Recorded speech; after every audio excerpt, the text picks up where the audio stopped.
Students ఈరోజు నుంచి మనం next chapter moving charges and magnetism అనే లెసన్ని స్టార్ట్ చేద్దాం. ఈ లెసన్లో మనం మొదటగా ఆయిర్స్టెడ్స్ అబ్జర్వేషన్ గురించి మాట్లాడదాం.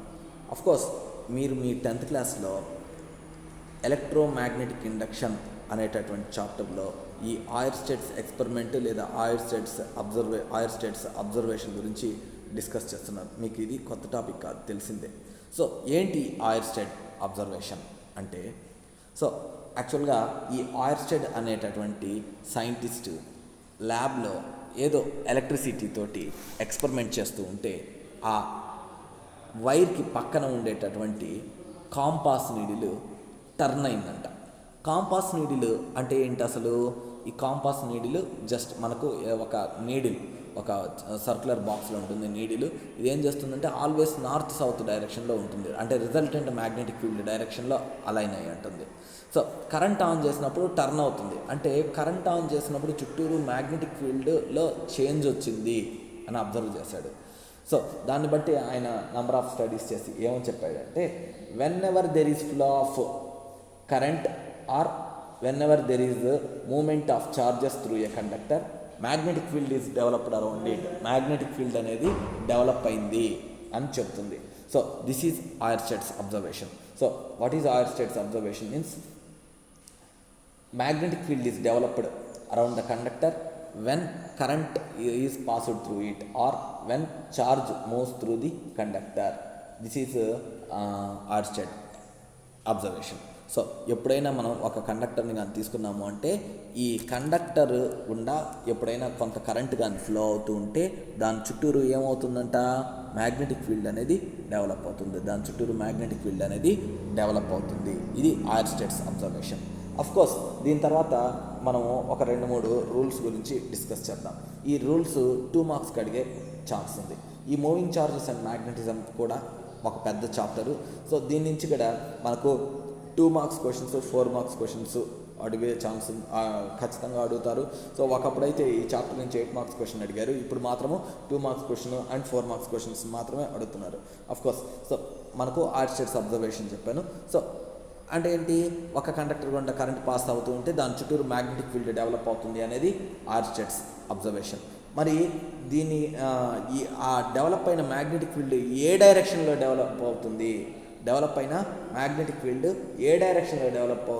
అని చెప్పేదే మనకు నేను ఇప్పుడు చెప్పబోయేటటువంటి రూల్స్. సో ఈ మనకు రూల్స్ టు డిటర్మైన్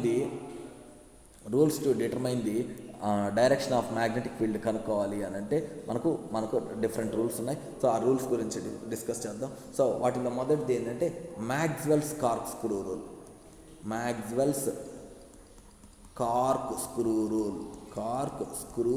రూల్ అని అంటాం. నెక్స్ట్ రెండోది వచ్చేసి రైట్ హ్యాండ్ థంబ్ రూల్. ఈ right hand thumb rule.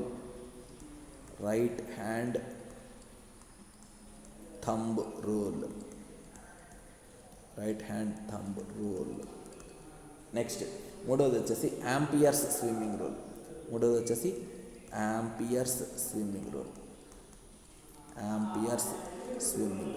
So ఒక్కొక్క రూల్ గురించి మనం విడివిడిగా డిస్కస్ చేద్దాం. సో ఫస్ట్ది మ్యాక్స్వెల్స్ కార్క్ స్క్రూ రూల్ ఏమని చెప్తుంది అంటే, మ్యాక్స్వెల్స్ కార్క్ స్క్రూ రూల్ చూడండి. ఒక స్క్రూని ఫిక్స్ చేయాలంటే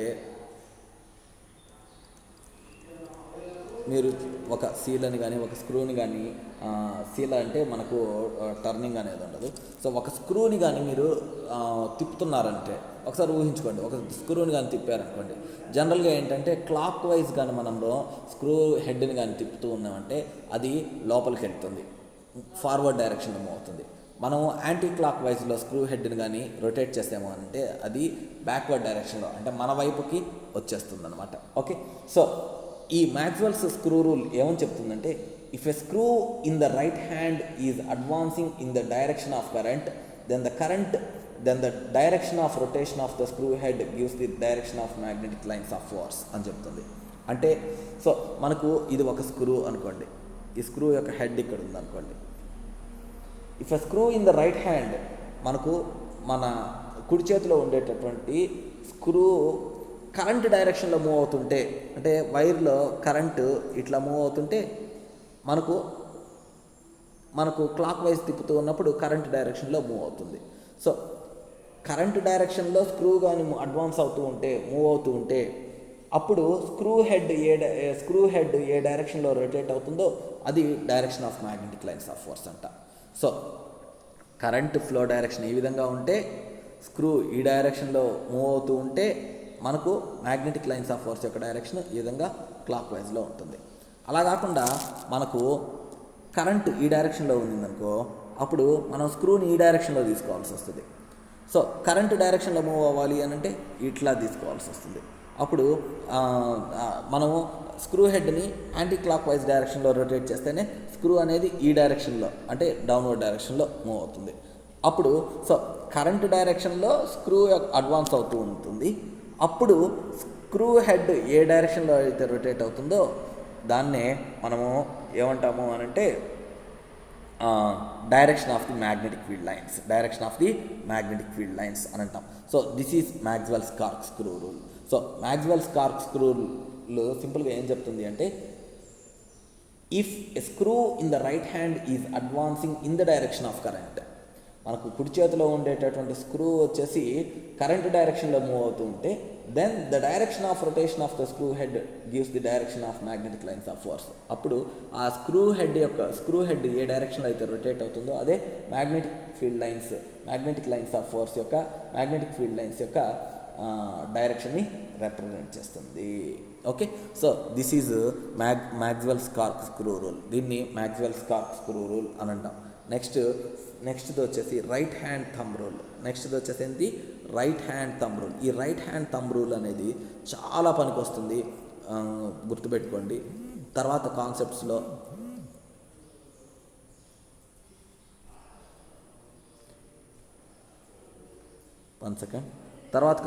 ఇది చాలా పనికి వస్తుంది. రైట్ హ్యాండ్ థంబ్ రూల్ అనేది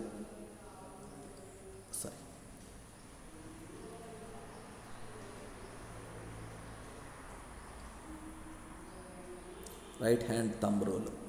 ఈ రైట్ హ్యాండ్ థంబ్ రూల్ అంటే ఏంది అని అంటే, సో అందరూ మీ రైట్ హ్యాండ్ తీసుకోండి, రైట్ హ్యాండ్లో వేళ్ళన్నీ ముడుచుకొని ఓన్లీ థంబ్ మాత్రము పైకి పెట్టండి, అంటే థమ్స్ అప్ లాగా పైకి పెట్టండి. పెట్టారా? గుడ్.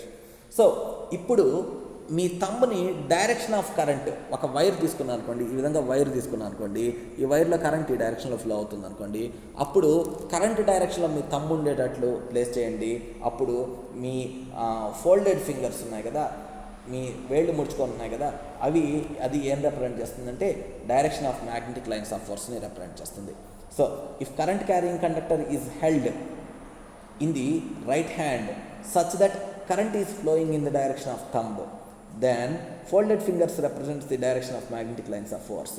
అంటే కరెంట్ క్యారింగ్ కండక్టర్ రైట్ హ్యాండ్లో కానీ ప్లేస్ చేసుకొని ఉంటే సచ్ దట్ ఎట్లా మనకు థంబ్ వచ్చేసి డైరెక్షన్ ఆఫ్ కరెంట్ని రిప్రజెంట్ చేస్తూ ఉంటే, థంబ్ వచ్చేసి వైర్లో కరెంట్ వెళ్ళేటటువంటి డైరెక్షన్ రిప్రజెంట్ చేస్తూ ఉంటే, దెన్ ఫోల్డెడ్ ఫింగర్స్ రిప్రజెంట్స్, ఆ ఫోల్డెడ్ ఫింగర్స్ ఏం రిప్రజెంట్ చేస్తాయి అంటే direction of magnetic lines of ఫోర్స్ని రిప్రజెంట్ చేస్తాయి, డైరెక్షన్ ఆఫ్ మ్యాగ్నెటిక్ ఫీల్డ్ లైన్స్ని రిప్రజెంట్ చేస్తాయి.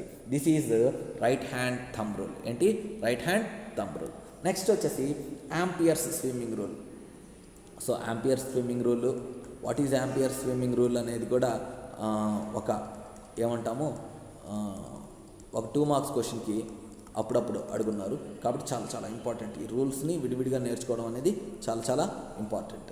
సో యాంపియర్ స్విమ్మింగ్ రూల్ ఏమని చెప్తుందంటే, if a man is swimming along the conductor in the direction of current facing the magnetic needle, then the north pole of the needle deflects towards his left hand అని చెప్తుంది. అంటే మనకు ఒక current carrying conductor, same ఇదే wire ఉందనుకోండి, ఇదిగో. So ఇదే wire ఉంది, ఇందులో కరెంట్ ఈ డైరెక్షన్లో పైకి, కింద నుంచి పైకి, అంటే పాజిటివ్ వై డైరెక్షన్లో ట్రావెల్ చేస్తుంది అని అనుకుందాం. ఓకేనా? సో ఇప్పుడు ఒక పర్సన్ ఎవరైనా ఈ డైరెక్షన్లో స్విమ్ చేస్తున్నారు అనుకోండి, వాడికి ఎదురుగా ఏముంది? ఒక మ్యాగ్నెటిక్ నీడిల్ ఉందనుకోండి. So if a man is swimming along the conductor in the direction of current facing the magnetic needle అంటే దానికి నార్త్ పోల్ ఉంటుంది, సౌత్ పోల్ ఉంటుంది. నార్త్ పోల్ వచ్చేసి towards his left hand side turn అవుతుందంట. Then north pole of the needle deflects towards his left hand. So మనకు north pole ఇటు side ఉంటే ఇటు సైడ్కి, ఇటు సైడ్ ఉంటే ఇటు సైడ్కి డిఫ్లెక్ట్ అవుతుందంట. ఓకే, సో మనకు ఈ ఆంపియర్స్ స్విమ్మింగ్ రూల్ ఏమని చెప్తుందంటే దీన్ని రూల్గా నేర్చుకోండి, ఎందుకంటే మనకు డైరెక్షన్ ఆఫ్ మ్యాగ్నెటిక్ ఫీల్డ్ని కనుక్కునేదానికి డిఫరెంట్ రూల్స్ ఉన్నాయి. సో దీన్ని మాత్రం యాజ్ ఇట్ ఈస్గా నేర్చుకోండి. సో ఏంటంటే if a man is swimming along the conductor in the direction of current facing magnetic needle, then north pole of needle deflects towards his left hand అని చెప్తుంది.